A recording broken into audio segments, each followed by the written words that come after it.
하나님 말씀 보겠습니다. 하나님의 말씀은 구약성서 사무엘상 22장 3절 말씀입니다. 구약성서 446쪽 정도에 있습니다. 사무엘상 22장 3절 말씀 함께 보겠습니다. 같이 큰 소리로 봉독하겠습니다. 시작. 다윗이 거기서 모압 미스베로 가서 모압 왕에게 이르되 하나님이 나를 위하여 어떻게 하실지를 내가 알기까지 나의 부모가 나와서 당신들과 함께 있기를 청하나이다 하고. 아멘. 이 시간은 우리 영상 하나 보겠습니다.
수고했다고 우리 영광의 박수 드리겠습니다. 이 화면은 우리 정진영 형제가 편집을 해서 잘했죠. 감동이었습니다.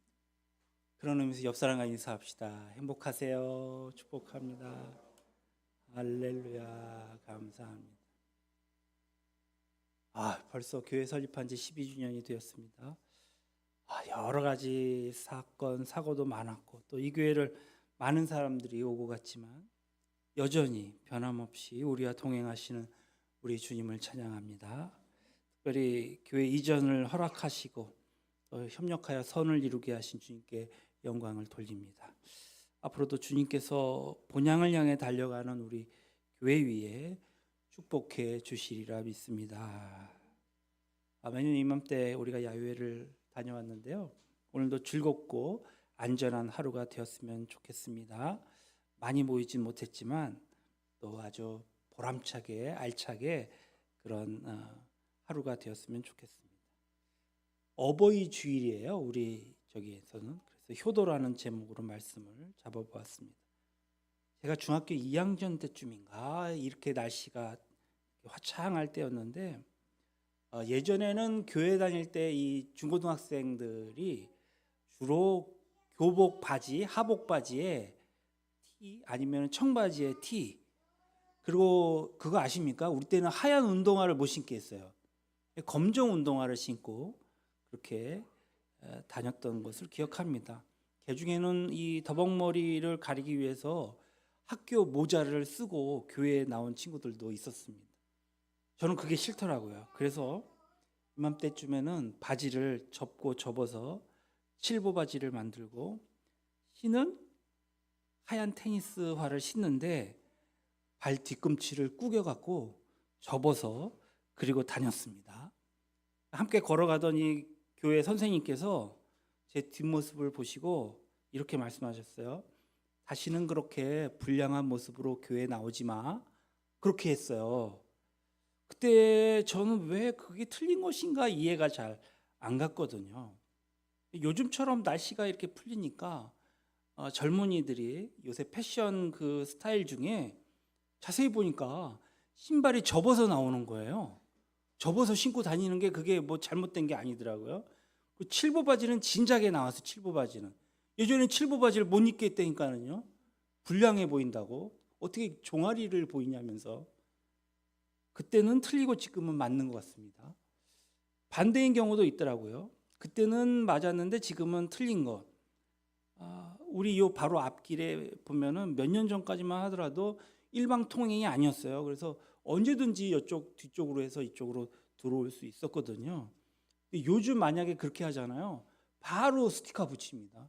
삐뽀 바로 뒤 쫓아와 갖고요. 왜 그렇게 이쪽으로 무단으로 일방 통행 금지 법규를 어겼냐면서 2년 전만 해도 햇볕 정책으로 남북한은 한 형제고 다 같은 민족끼리 뭉쳐야 한다더니만 이젠 우리 주적은 북괴다. 정말 망고의 역적으로 우리의 생명을 위협하는 아주 위험한 이 김정은 도당은 힘의 논리로 제압해 버려야 한다. 그때는 맞았는데 지금은 틀린다는 얘기입니다. 그런데 오늘 제가 말씀드리고 싶은 내용은요. 여기서 절대 변하지 않는 진리가 남아있다라는 것이죠. 그때는 틀리고 지금은 맞고 그때는 틀리고가 아니라 그때나 지금이나 변함없는 망고의 진리를 말씀드리고자 합니다. 그것은 다름 아닌 성경입니다. 성경은 하나님의 말씀입니다. 그렇지만 하나님이 성경을 직접 쓰신 것은 아니죠. 그러니까 인간에게 영감을 주셔서 인간이 성경을 기록하게 하셨습니다. 근데 성경 중에는 하나님께서 사람의 손을 거치지 않고 친히 쓰신 부분도 있습니다. 어느 부분입니까? 출애굽기 24장 12절에 나오는 바로 십계명이죠. 여호와께서 모세에게 이르시되 너는 산으로 올라 내게로 와서 거기 있으라. 네가 그들을 가르치도록 내가 율법과 계명을 친히 기록한 돌판을 너에게 주리라. 여기서 돌판이란 십계명이에요. 우리 장로님 말씀하셨듯이 그것만은 하나님이 친히 기록하셨음을 알 수 있습니다. 그 내용이 얼마나 중요했으면 신명기 9장 10절에 이 표현처럼 하나님께서 친히 그의 손으로 직접 쓰셨겠습니까? 따라서 십계명은 지켜도 좋고 지키지 않아도 좋다. 어떤 도덕률이 아닙니다. 하나님을 믿는 사람이라면 무릇 절대 복종해야 할 하나님의 절대적인 명령인 것이죠. 하나님께서는 십계명을 두 돌판에 친히 쓰셔서 모세에게 전해 주셨습니다. 첫 번째 돌판에는 1계명부터 4계명에까지 이른바 하나님과의 관계에 대한 계명을 기록하셨죠. 둘째 돌판에는 5계명부터 10계명까지 사람과의 관계에 대한 계명이 기록되어 있습니다. 그런데 사람과의 관계에 대한 하나님의 첫 번째 명령, 그 명령이 바로 네 부모를 공경하라, 제 5계명이죠. 그러니까 부모 공경이 대인관계의 근본임을 하나님께서 친히 밝히신 것입니다. 부모라 해서 성자는 아니죠. 부모 역시 자식과 똑같은 인간입니다. 그래서 허물도 많고 결점도 많을 수 있습니다. 그럼에도 불구하고 하나님께서는 자식에게 부모를 공경하라 하십니다. 그렇다면 왜 우리는 부모를 공경해야 합니까? 그것은 첫째 자식에게 부모란 눈에 보이지 않는 하나님의 눈에 보이는 이 땅의 대리인이기 때문에 그렇습니다. 고린도후서 1장 19절에는 하나님의 아들 예수 그리스도는 예하고 아니라 함이 되지 아니하셨으니 그에게는 예만 되었느니라 라는 구절이 있어요.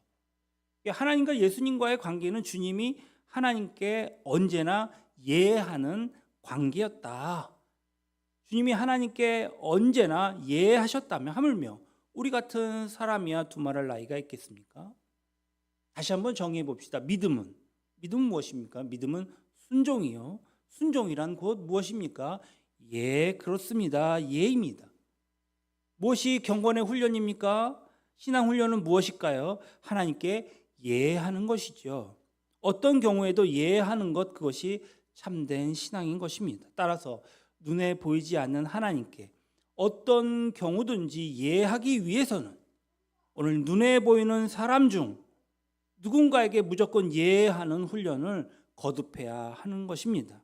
그 대상으로 하나님께서는 우리 곁에 두신 그 존재가 바로 우리 부모인 것을 믿으시기 바랍니다. 때로는 부모가 내게 무리한 것을 요구할 수도 있어요. 내 생각과 어긋나는 것을 바랄 수도 있습니다. 그러나 그때 우리는 무엇이라고 대답해야 할까요? 예할 수 있어야 합니다. 하나님께서는 그와 같은 우리 부모를 통해 우리 자신을 훈련시키고 계시기 때문입니다. 눈에 보이는 부모에게 예하지 않는 사람이 어찌 눈에 보이지 않는 하나님께 언제나 예할 수 있다는 것, 두말할 것 없이 거짓말입니다. 둘째, 우리의 생명이 부모를 통해 왔기 때문입니다. 저는 지씨가 여러분 상놈이 아닙니다. 지씨 청주 지씨예요. 지씨 두 가지예요. 우리는 청주 지씨예요. 저는 O형이고요. 교편을 잡으신 아버지 덕에 완도에서 태어나긴 했지만 서울에서 유년 시절을 보냈습니다. 이것은 내가 선택한 것이 아닙니다. 하나님께서는 지금 즉 청주 지가의 O형 혈액형을 가지고 전라남도 완도에서 태어난 그리고 서교동에서 자란 내가 필요하셨기에 하나님께서는 먼저 조건을 지닌 나의 부모를 선택하신 것입니다. 나의 부모가 아니었더라면 지금의 내 모습과 같은 이 지형배는 절대 존재할 수 없었을 것입니다. 어떤 사람들은 이렇게 불평할지도 모릅니다. 난 도대체 원치 않는 상황에서 태어났기 때문에 차라리 내가 태어나지 않았다면 얼마나 좋았을까? 그것은 허무맹랑한 거짓말이죠. 과연 지금 그 사람이 서 있는 곳에 건물이 만약에 지진이 나서 무너지는 상황에도 우와, 이제 내가 죽게 되었구나 쾌지를 부르며 죽음을 맞이할 사람이 과연 얼마나 되겠습니까? 아니, 아무도 없겠죠. 열이면 열 다 허겁지겁 도망가기에 바쁠 것입니다. 모두 자기 생명이 그만큼 소중하게 여긴다는, 그 자기 생명을 여긴다는 반증이겠죠. 이처럼 자신의 생명은 소중하게 여기면서도 자신을 위해 생명의 통로가 되어준 부모를 존중하지 않는다면 그것은 곧 자기 자신의 생명을 모독하는 것입니다. 생명은 아름답습니다. 살아있다는 것은 정녕 아름다운 일입니다. 생명보다 더 귀한 보배는 이 세상에 존재하지 않습니다. 이 생명의 존재를 안다면 자신에게 생명의 통로가 되어준 부모를 귀하게 여기지 않을 수 없습니다. 대체 우리의 생명이 부모에 의해 양육되었기 때문입니다. 사회적인 물의를 많이 일으킨 어떤 사람이 있어요. 그는 많은 사람 입에 오르내리며 지탄을 받았습니다. 그런데 그의 아들들이 장성한 뒤에 자기의 아버지에 대해서 이렇게 이러쿵저러쿵 이야기하는 것을 들었습니다. 그가 이렇게 답변합니다. 아버지가 사회적으로 얼마나 많은 물의를 일으켰는지, 얼마나 많은 사람들이 아버지를 손가락하는지 저는 잘 압니다. 그러나 그렇다고 해서 우리 형제들은 아버지를 욕할 수가 없습니다. 오히려 우리 형제들은 아버지를 더 사랑할 수밖에 없습니다. 아버지는 세상으로부터 욕을 먹으면서 그렇게 욕먹으며 모은 그 돈을 한 푼도 자신을 위해서 쓴 적이 없으십니다. 모두 자식을 위해 쓰셨습니다. 오늘날 우리가 존재할 수 있었던 것은 사람으로부터 손가락질 당하시던 아버지가 우리를 키워주셨기 때문입니다 라고 고백하는 것입니다. 또 한 사례를 말씀드리겠습니다. 임종을 앞둔 어느 노 여자 권사님입니다. 자녀들을 다 모아놓고 이런 얘기를 했다고 합니다. 자기가 일제시대에 세상에서 정말 어려울 때에 먹을 것이 없을 때에 내가 시골 골목을 다니면서 콩나물을 조금씩 훔쳐서 너희들을 먹여 살렸다. 내가 떳떳하지 못한 것으로 너희들을 먹여 살렸다는 죄책감 때문에 마음이 찔려서 찔림받고 참 이렇게 이 평생을 살아왔는데 이제 내가 세상을 떠나게 되었으니 너희들에게 용서를 구한다. 이 어미를 용서해다오. 이 얘기를 들은 자녀들은 다 그 자리에서 울고 말았습니다. 그리고 모두 권사님의 손을 붙잡고 어머니 용서해달라니요. 그런 사정은 알지도 못하고 어머니께 제대로 효도하지도 못했던 우리를 용서해 주십시오. 사랑하는 여러분, 우리들은 오늘날 그 자리에 있기까지 우리들의 부모는 참으로 많은 시간과 정성과 물질을 쏟았습니다. 우리에게 필요한 등록금을 마련하기 위해서 우리 아버지는 몇 번이나 양심을 접었을지 모릅니다. 어쩜 우리가 필요한 것을 마련해 주기 위해서 우리의 어머니가 여러 차례 거짓말을 했을지도 모릅니다. 그리고 그때에 의롭지 못했던 당신들의 행동 때문에 오늘날까지 남모르게 양심의 가책으로 괴로워할지도 모르겠습니다.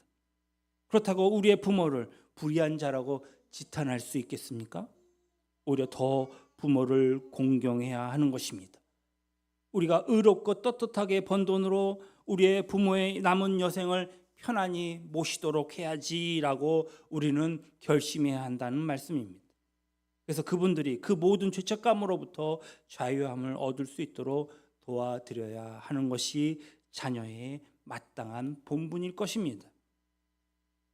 넷째로 자식이 그 부모를 공경해야 하는 이유는 뿌린 대로 거두기 때문입니다. 뿌린 대로 거둔다는 것은 살아계신 하나님의 법칙입니다. 만약에 하나님이 계시지 않는다고 그렇게 믿는다면 물론 팥 심은데 팥이 나야 되는데 콩이 날 수도 있겠죠. 거짓을 심고 진실이라고 얘기하고 거둘 수도 있을 것입니다. 그러나 하나님께서 살아계시기에 반드시 뿌린 대로 거두게 됩니다.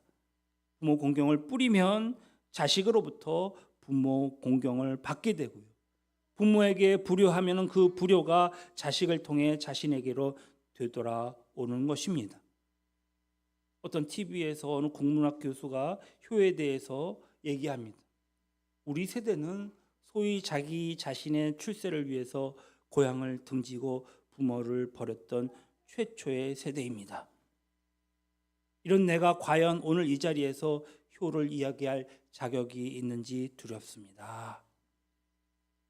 지금 우리 청년들이 있지만 청년들의 부모 50대, 60대 또 그 위 선배들인 베이비붐 세대의 부모는 사실 이 교수의 고백처럼 자신을 위해 고향과 부모를 등졌던 이 땅의 첫 세대가 맞습니다. 말하자면 본의 아니게 부모를 제대로 공경하지 못했던 첫 세대인 것입니다. 제가 아는 어떤 그 정치를 하셨다가 작가가 된 자의 말입니다. 자신은 베이비붐 세대인데 자기 부모 때의 아버지들은 자식이 장성하면 야, 나는 농사를 짓고 나는 뭐 소나 키웠지 뭐 아무것도 모르니까 네가 알아서 다 잘하도록 해. 너가 장성했으니 내가 너를 믿는다. 그러니까 네 알아서 해. 이랬다는 겁니다. 그런데 지금 이제 베이비붐 세대의 어른들, 그러니까 저와 제 윗세대, 제 선배들은 다 배운 사람들이에요. 그러니까 부모가 되었을 때 자녀가 아버지 저 이렇게 하겠습니다라고 하면 야, 네가 뭘 안다고 해? 네가 뭘 알아? 야, 나서지 마. 나서지 마. 내가 알아서 해. 그런다는 겁니다. 특히 젊은 세대부터 정말 어떻게 보면 외국에 나가 살던 그 자녀들은요, 맨날 그들이 부처주긴커녕 유학자금이다 생활자금이다 받아왔거든요, 부모로부터. 그러니까 받는 줄만 알았지 고향의 조국에서 피땀을 흘리며 보내주신 부모님의 그 정성을 피부로 못 느낀다는 거예요. 그러나 부모가 죽어도 너무 멀어서 뭐 이 핑계 저 핑계 대고 장례식도 참석하지 않는 것이 그대로 되돌려 받습니다. 이런 사람이 어떻게 자녀들에게 효도를 바랄 수 있겠습니까? 그래서 그분들은 그 자식인 지금의 청년 세대로부터 제대로 공경을 받지 못하고 있는 것입니다. 자식들은 그 부모가 조부모에게 행한 대로 배우기 때문입니다. 중요한 것은 이 법칙은 오늘을 사는 우리에게도 그대로 적용된다는 사실입니다. 여러분들과 여러분들의 자식들의 관계 또한 예외가 될 수 없습니다. 참으로 안타까운 것은 요새 젊은 세대 부부들을 볼 때에 부모에 대한 최소한의 의무도 행하지 않으면서 자기 자식만 좋아라 합니다. 여기서 젊은 세대들을 볼 때에 참 민망스럽기까지도 합니다. 그것은 자기 자식에게 불효를 가르치는 것이나 다름이 없기 때문입니다. 그러므로 자기 부모를 공경하는 것은 자기 자식에 대한 가장 확실한 가정교육이 될 것입니다. 그렇게 자기 부모를 공격하는 것이말로 곧 자기 생명을 귀중하게 가꾸는 일인 줄로 믿습니다. 마지막으로 우리 부모는 우리가 감히 상상할 수도 없는 그런 삶의 무게를 지고 있기 때문에 마땅히 공경해야 한다는 것입니다. 여러분, 천재는 어떻습니까? 무엇이든지 다 할 수 있죠. 엄청난 과학적인 업적도 이룰 수 있고요. 또 어린 나이에도 지휘를 잘하는 사람도 있고요. 작곡, 작사도 잘하는 사람이 있습니다. 그러나 아무리 지능 지수가 뛰어난 천재라 할지라도 나이 어린 천재가 절대로 할 수 없는 것이 있는 것을 아십니까? 아무리 뛰어난 천재라 할지라도 나이가 들지 않고서는 소설가가 될 수 없다는 겁니다. 10대 천재 소설가가 있다는 얘기 혹시 들어보셨습니까? 없을 것입니다. 세계어는 소설이란 어떻게 보면 인생을 이야기하는 것인데 인생을 살아본 사람만이 인생의 무게를 알지 않겠습니까? 나이 어린 천재가 소설을 흉내낼 수는 있겠지만 그것이 작품이 될 수 없는 이유인 까닭은 그 속에 사람을 감동시키는 인생의 무게가 담겨 있을 수 없기 때문입니다. 잘 아는 바와 같이 예수님은 12살 때 예루살렘 성전에서 율법사들과 하나님의 말씀을 논했습니다. 당시에 율법사들이란 정말 이스라엘 최고의 학자들이 아닙니까? 예수님은 이미 12살에 그 쟁쟁한 학자들을 제압할 정도로 하나님의 말씀에 통달해 있었습니다. 그런데 왜 그때부터 공생애를 시작하지 않으셨을까요? 왜 굳이 30대가 되어서까지 긴 시간을 기다리셔야만 했을까요? 그것은 12년 정도 살아온 인생의 무게로는 절대로 인간을 위한 구원자가 될 수 없기 때문이었습니다. 젊은 사람들은 이 세상을 살면서 모든 것을 다 할 수 있을 것 같다고 생각합니다. 그러나 우리보다 앞서 사신 부모에게 이미 그 살았던 인생의 무게라는 것이 있습니다. 그 무게란 자식들이 흉내낼 수 없는 무게인 것입니다. 바로 그 무게를 존중하는 것이 무엇이다? 효도다. 부모를 공경하는 것입니다. 이런 이야기가 있지 않습니까? 10살 되기 전에 아이들에게 아버지는 무엇을 하든지 정말로 못하는 것이 없는 슈퍼맨이다. 그러나 10대가 되면 그게 사실이 아니라는 것을 이내 알게 된다. 아버지는 모르는 것도 많고 못하는 것도 많은 대수롭지 않은 존재이다. 20대에게 아버지란 아무것도 모르는 존재다. 아버지가 뭘 알아? 아버지가 하는 것은 무엇이든지 맞는 게 하나도 없다. 그런데 30대가 되어서 아이를 낳고 기르다 보면 아버지 말씀 중에 가끔 맞는 말도 있는 것 같은데? 라고 평가를 합니다. 그리고 40대가 되면 아버지 말씀 중에 귀담아 들을 이야기가 많은데? 라고 여기는 것입니다. 이윽고 60대가 되면 아버지가 말씀하신 그 말씀들이 다 옳았다라고 후회한다는 것입니다. 그러나 그땐 이미 부모는 더 이상 이 땅에 존재하지 않습니다. 부모가 이 땅을 먼저 살면서 미리 경험했던 인생의 무게와 가치를 부모가 이 세상을 떠난 다음에야 인정한다는 것은 참으로 어리석은 일이 아니겠습니까? 부모가 살아계실 때에 그 인생의 무게를 존중하며 그 무게를 자기 것으로 만드는 것이 믿는 자의 지혜일 것입니다. 소설 이청준 선생이 있습니다. 그의 어머니가 계시는데 그의 어머니는 배우지 못했습니다. 그러나 이 엘리트이고 지성이었던 이청준 선생은 이 세상 그 누구보다도 당신의 어머니를 공경해 왔다고 합니다. 어머니는 그에게 삶의 무게와 지혜를 전해주는 분이셨기 때문입니다. 그래서 어머니가 돌아가시자마자 그는 어머니를 기리는 작품을 직접 쓰고 그 작품을 임권택 감독에게 주었습니다. 그 영화 제목이 바로 축제입니다. 왜 안성기 그 배우가 주인공으로 나오는 축제라는 영화입니다. 내 부모의 무게를 인정하고 그분의 무게를 자기 것으로 삼는 것은 과거, 현재, 미래를 공유하는 지혜인 것입니다. 이 땅에서 가장 좋은 스승을 바로 내 곁에 두고서 다른 곳에서 스승을 찾는 것보다 어리석은 짓이 또 어디 있겠습니까? 사무엘상 22장 1절로 4절 다윗이 자신을 죽이려는 그 사울 왕의 추격을 피해서 사방으로 도망다니는 때의 기록입니다. 마침내 다윗은 아골람 굴에 피신하고 있었는데 그가 피신해 있는 바로 그 안에 그의 부모도 있었다.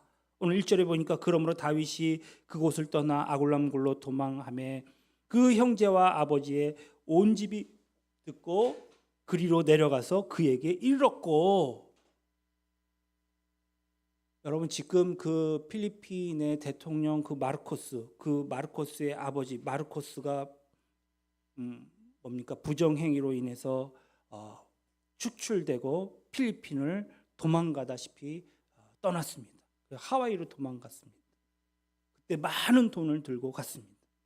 그러나 정작 고향에 있던 자기 노모는 모셔가지 않았습니다. 그의 노모는 쓸쓸하게 아들을 기다리다 끝내 홀로 죽었습니다.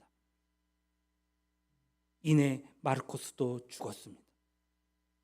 루마니아의 독재자 체우세스쿠도 역시 부하를 챙겨서 도망가고 있었지만 자신의 부모는 내버려둔 채 도망가다가 그는 그의 부하들에게 즉결 심판, 그냥 벽에다 세워두고 총살당해 죽고 즉사하고 말았습니다.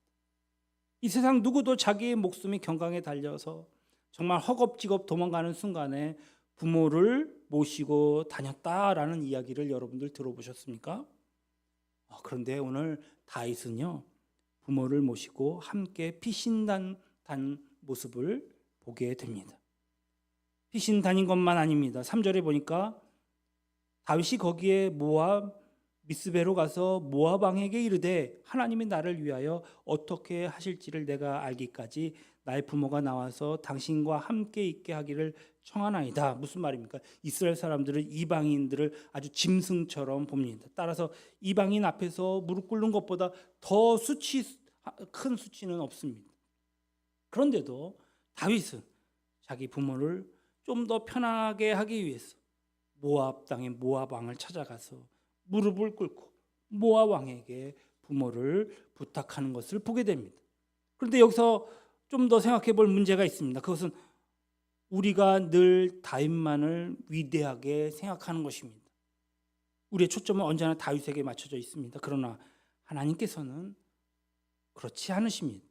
하나님께서는 다윗이 귀한 만큼 그의 부모가 될 사람으로 그 많은 이스라엘 사람 중에서 다윗의 아버지 이새를 택하셨다는 것입니다. 하나님께서는 다윗만 사랑한 것이 아닙니다. 이새를 더 사랑하셨기에 이새를 통하여 다윗이 나오게 하셨습니다. 이 사실을 깨닫는 다윗이 하나님께서 그토록 사랑하시는 이새에게 효도를 다할 때 하나님께서 다윗을 또 얼마나 기뻐하셨겠습니까? 다윗은 절대로 어느 날 갑자기 위대한 다윗이 된 것이 아닙니다. 하나님께서 그토록 기뻐하시는 자기 부모를 공경함으로써 결과적으로 하나님 안에서 자기 생명을 존귀하게 가꾼 대가였습니다. 부모에게 효도를 다하는 것 절대 헛된 일이 아닙니다. 시간 낭비하는 일도 아닙니다. 부질없는 짓을 더더욱 아닙니다. 부모를 공경하는 것은 바로 여러분의 생명을 존중히 여기는 일이요, 여러분의 삶을 아름답게 일구는 복된 길인 것을 믿으시기 바랍니다. 그런 예언의 성도들이 다 되시기를 주님의 이름으로 축원합니다. 할렐루야. 기도합시다. 주님 감사합니다. 지난 12년 동안 우리를 지켜주시고 이렇게 영광의 예배를 드리게 하시니 감사합니다. 오늘은 어버이 주일에 어버이의 귀한 은혜를 생각해 보며 어쩌면 하나님의 모습이 우리 어버이를 닮지 않았나 되돌아봅니다. 또 먼저 가신 우리 부모님들을 기리며 또 지금 계시는 노부를 기리며 우리가 생각하며 그들에게 효도할 수 있는 하나님의 백성 되게 하옵소서. 감사드렸고 거룩하신 우리 구주 예수님의 이름으로 기도합니다.